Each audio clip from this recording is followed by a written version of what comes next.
we can massive whenever you will. amounts Hold of on a second. investors that removed millions, and I'll leave it at Whenever you will. that. Hold on a second.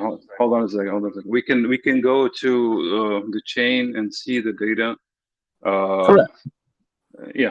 Okay. So let's not argue about this because there's No, no no, for argument. sure. I don't want to It's argue, man. Like I said, I would just let me just sum it up. I would look at the TVL locked at the end of that day, right? And then from I kind of didn't get to finish there because I had a couple people were talking at once here. My apologies on that. The emergency exit function, like you said, as of 2 weeks ago, you're still using it, blah, blah, blah. Yes, you can always go through Binance directly, obviously. Through pools directly, you can always go through there. What I was referring to is the fact that at that point, you could not remove TVL from the matrix. If it's paused, that TVL is not changing as far as the output, the number on the front end, as well as the number within the contracts. As you remove it, obviously the value is not there, right? I mean, clearly it moves to your wallet. What I'm trying to figure out is, assuming that 5/6 of that was removed is the only possible explanation, because otherwise, which it's not, you can look on chain, you can verify this, like you said. Otherwise, that value is literally MIA.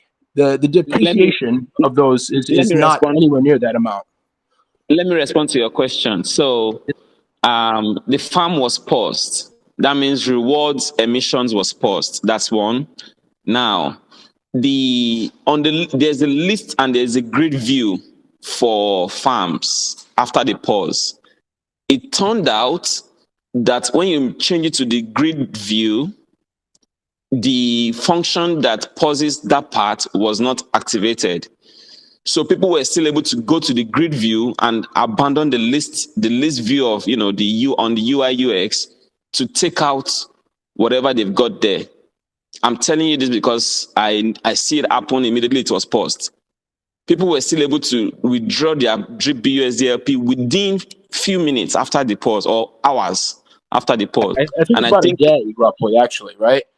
Does that sound about right? Because I saw that after the actual contract level pause, there was non-emergency exits that were coming out. So I think it was like 18 hours. Does that make sense? That's something new. I did not know about this. I appreciate that. Then secondly, remember that TVL will not only reduce based on LP removals alone. It's also going to remove based on price depreciation of these assets. I don't know because LP price at a particular time is always different.